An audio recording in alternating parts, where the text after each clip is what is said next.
Hello.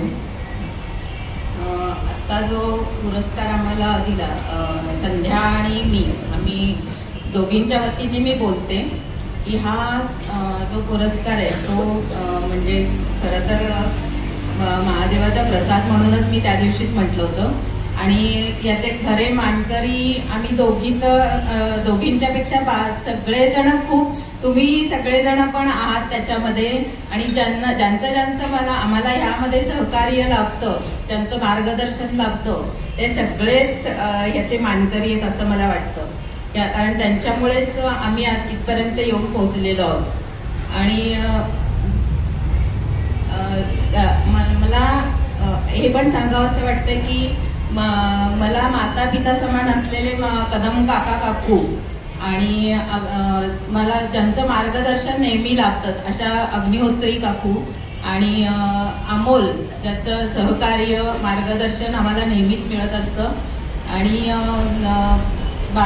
सगळ्याच म्हणजे तुम्ही सगळ्या सुद्धा की ज्यांची तुमची आवड, शिकण्याची आवड हीच आम्हाला प्रेरणा देत असते नवीन काही करण्याची. त्याच्यामुळे आम्ही सतत नवीन काही करण्याचा आमचा प्रयत्न असतो, ध्यास असतो. त्याच्यातून हे सगळं आम्ही पुढे जाऊ शकतो. आणि अजून एक सांगायचं म्हणजे ह्या पुरस्काराचे अजून एक सौ अंजलीताई ज्यांच्या प्रयत्नातून हा आम्हाला पुरस्कार मिळतोय, त्यांचे खूप धन्यवाद, खूप धन्यवाद. सगळ्यांना धन्यवाद देते मी, कारण तुमच्या सगळ्यांच्यामुळे, आशीर्वादामुळे आम्ही आज इथपर्यंत येऊन पोहोचलेलो आहोत. अजूनही पुढे खूप काही करायचंय आम्हाला सगळ्यांसाठी.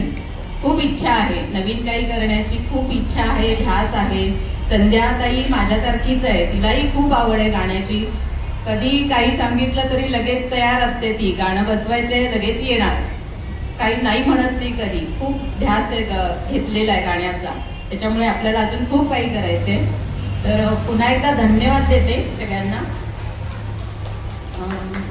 अजून एक सांगायचं की यापूर्वी सामुदायिक हरिपाठाचे आपले 4 मोठे कार्यक्रम तुम्हा सर्वांच्या सहकार्याने यशस्वीरित्या आपण पार पाडलेले आहेत. विशेष सांगायचं म्हणजे प्रत्येक कार्यक्रमाच्या वेळी हरिपाठ उपस्थितांच्या संख्येत चढता क्रम होता.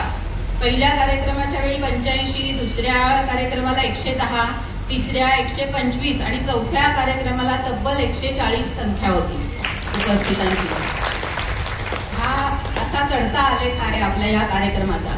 तर आणि ही आपल्या कार्यक्रमाची यशस्वीताच आहे. स्वर हरिपाठाचा ही मूळ संकल्पना आपले तबलावादक अमोल देशमुख यांची आहे. गेल्या वर्षभरात बरेच नवीन मेंबर ह्या जॉईन झालेले आहेत. त्यांच्यासाठी पुन्हा एकदा सांगते की ही संकल्पना अमोलची आहे.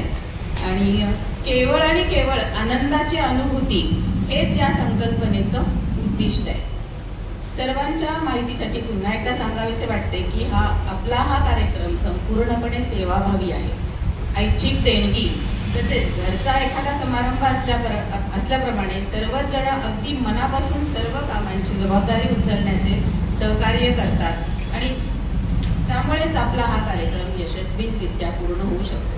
या कार्यक्रमासाठी प्रत्यक्ष अप्रत्यक्षपणे ज्यांचे सहकार्य लावले आहे त्या सर्वांना मनापासून धन्यवाद. तसेच या कार्यक्रमासाठी मंदिराची जागा उपलब्ध करून दिल्याबद्दल मंदिर व्यवस्थापक आणि बोबडे काकू यांचे खूप खूप आभार. आज येथे बहुसंख्येने उपस्थित असलेल्या मंचावरच्या सर्व कलाकारांना धन्यवाद आणि शुभेच्छा देऊन लगेचच पुढच्या कार्यक्रमाला सुरुवात करूया.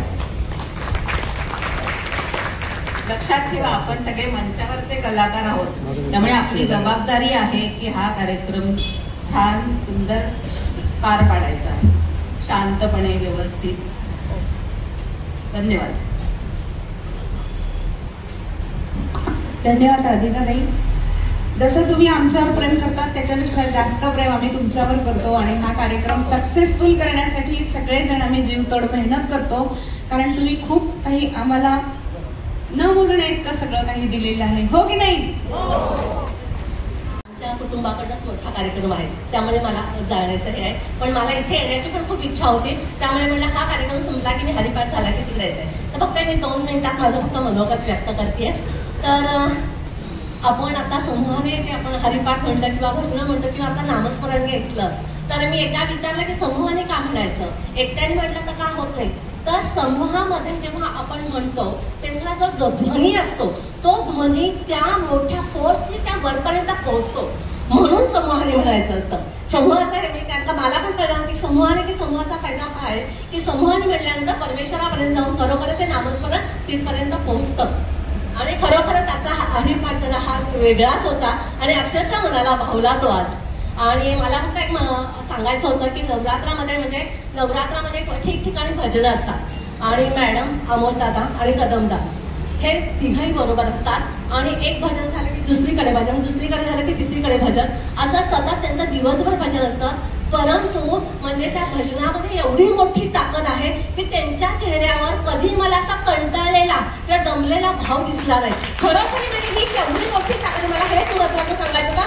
आणि मला हे म्हणत होतं की खरं सांगण्यासारखं आहे, कारण का आम्ही संध्याकाळच्या 7ला म्हटलं खोबडे कापून अगदी भजनाला होतो, तरी तेवढ्याच उत्साहात हे 3 जण होते.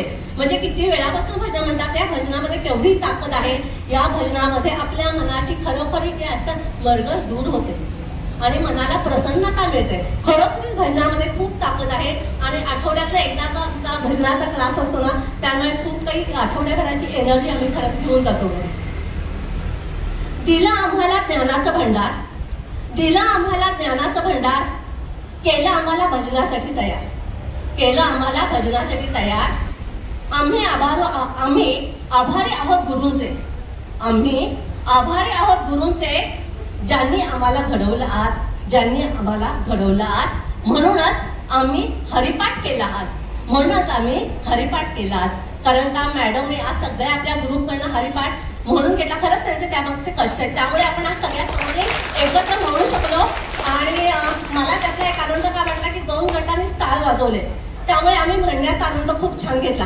कारण का आम्हाला काय होतं माहिती का, ते टाळ वाजवायचे का बघायचं का म्हणायचं थोडा संभ्रम पडतो आम्हाला. तर आम्ही मॅडमला म्हणतो मॅडम आम्ही टाळ वाजू का बघू का, आम्हाला थोडंसं येतं. तर आम्हाला तो म्हणण्याचा आनंद खूप छान मिळाला. आणि हे वाद्य जे होते ना अक्षरशः मनाला भावले, म्हणजे अक्षरशः अंगावर काटा आला माझ्या. म्हणजे खरंच हे वाद्य 3-4 वाजत असेल ना, तर मनाला अक्षरशः तुम्हाला बघा अंगावर काटा आला असेल. इतकं सुंदर म्हणजे त्यातनं जे परमेश्वराचं नाम जे येत होतं ना, खरोखर अप्रतिम होतं. उगवत्या सूर्याने नवी दिशा दिसते, उगवत्या सूर्याने नवी दिशा दिसते, बहरत्या निसर्गाने सृष्टी फुलते, बहरत्या निसर्गाने सृष्टी फुलते. तुम्हा सर्वांच्या उपस्थितीमुळे, तुम्हा सर्वांच्या उपस्थितीमुळे हे क्षण उजळलेले दिसते, हे क्षण उजळलेले दिसते. ज्ञानी यांचा राजा संत शिरोमणी, ज्ञानी यांचा राजा संत शिरोमणी, तेजस्वी मुखमंडल अमोघ ही वाणी, तेजस्वी मुखमंडल अमोघ ही वाणी. आपल्या पदस्पर्शाने पावन ही भूमी, आपल्या पदस्पर्शाने पावन ही भूमी. हरिमय झाले वैष्णव रंगले नामे, हरिमय झाले वैष्णव रंगले नामे. दिव्य अमृत बोली निर्मिली ज्ञानेश्वरी, दिव्य अमृत बोली निर्मिली ज्ञानेश्वरी. वेद महिषा वदविले अंश असा ईश्वरी. पसायताने कथिले हे विश्वची माझे घर, पसायताने कथिले हे विश्वची माझे घर. हरिपाठातून दिदले भक्तीचे हे सार, हरिपाठातून दिदले हे भक्तीचे हे सार. धन्यवाद. आणि साधिकाकांसाठी, अमोलदादांसाठी, मृदंग वाजवणाऱ्या त्यांच्यासाठी आणि संध्याताईंसाठी खूप खूप शुभेच्छा आणि खूप खूप धन्यवाद. खूप सुंदर झाला असता कारण मनाला भावला आणि हा आनंद घेऊन दुसऱ्या सप्ताहाला चाललेले आहे. धन्यवाद. खूप छान करुणाताई, धन्यवाद.